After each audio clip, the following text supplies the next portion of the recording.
Louise-Anne Lamotte Ouellette. Et moi, je m'appelle Robert Ouellette. Alors, nous faisons partie nous sommes LMNDA, Laïque Missionnaire Notre-Dame d'Afrique, et faisons partie d'une fondation qui compte une centaine de membres qui, annuellement, versent des fonds pour des projets qui se font en Afrique. Monsieur et Madame Lisotte, Claire et Marcel Lisotte, ce sont les gens qui y vont régulièrement tous les ans pour creuser des puits. C'est avec eux que j'ai pu avoir l'opportunité de ce projet cet été.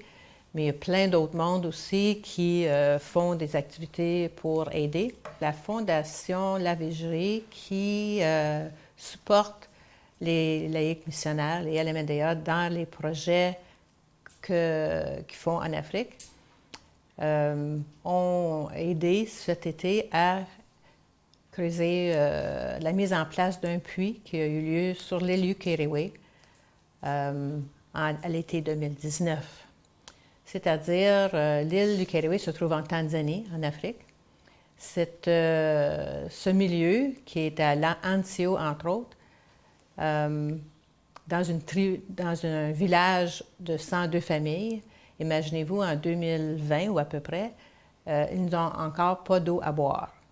Donc, suite à des fonds qui nous ont été laissés par une membre de famille qui s'appelle Marguerite, qui était ma mère, a décidé un jour qu'elle remettrait une partie de ses fonds à la Fondation. Et cet été, mon petit-fils de 18 ans, Carl, est venu avec moi sur l'île Ukerewe pour aider à creuser ce fameux puits. Alors, 102 familles aujourd'hui ont de l'eau à boire, de l'eau fraîche à boire et de l'eau avec laquelle ils peuvent se laver à tous les jours à cause de cette action d'un des membres LMNDA.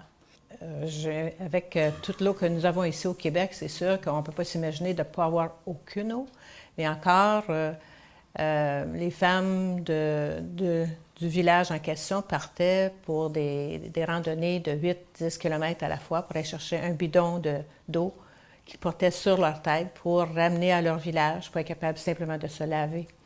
Alors, on a trouvé ça essentiel, où ma mère, qui aimait beaucoup l'eau, aimait beaucoup boire de l'eau, apprécie certainement aujourd'hui de voir qu'il y a maintenant 102 familles qui bénéficient de son don, si vous voulez, que nous avons apporté sur l'île cet été.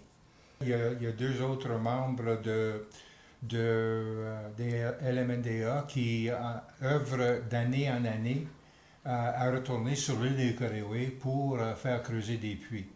Et ça, c'est un projet qui est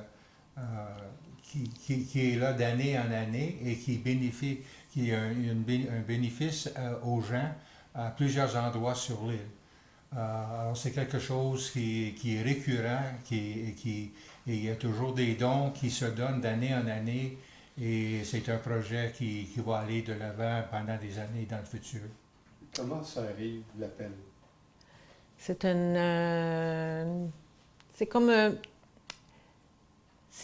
pensée qu'on n'oublie pas. C'est-à-dire que même si on veut être distraite de l'appel, même si on veut être distraite de cette idée, ça nous revient toujours. Malgré on essaie de se distraire, on ne veut pas l'entendre parler, mais ça nous revient tout. C'est un appel.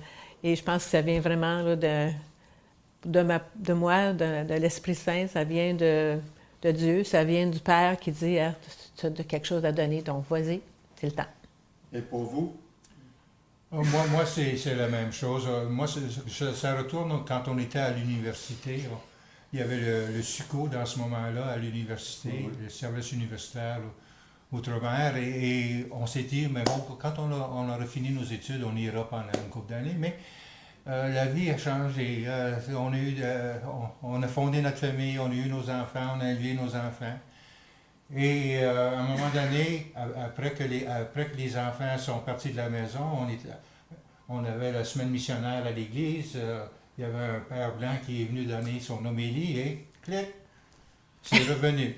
C'était jamais parti, c'était dans le fond de notre cœur. Et puisqu'on n'avait pas on avait des positions, on était tous les deux employés. Mais il n'y a rien qui dit qu'on ne peut pas faire des arrangements puis aller vivre cette expérience-là. Et c'est ce qu'on a fait. Ça arrive rarement que les personnes sont frappées avec un coup de foudre pour dire « Ah, c'est ça ma mission, c'est ça ma vie, c'est là où je veux aller ». Mais je vais vous dire aussi que quand on est allé en 2007 à 2009, c'est qu'on s'est préparé 2 ans à l'avance, nous, pour apprendre la langue un petit peu, pour apprendre les mœurs, la culture et tout ça, parce qu'on partait pour 2 ans. Aujourd'hui, les jeunes qui font des séjours, ils font des séjours plutôt plus courts. Tu sais, la société d'aujourd'hui, c'est vite, vite, vite, vite. On veut ça, on veut faire ça, on va faire ça, on va revenir. C'est toujours à la vitesse. Et les projets que font les jeunes d'aujourd'hui, c'est des projets de court séjour. Alors la préparation ne se fait pas de la même façon. Et c'est peut-être pas nécessaire non plus. Mais dans notre temps, quand nous autres on est allés, il a fallu vraiment se préparer pour y aller parce que on s'éloignait de notre famille, on s'éloignait de... C'est pas comme dans le temps que les sœurs partaient puis partaient pour la vie. Nous autres, on partait pour 2 ans.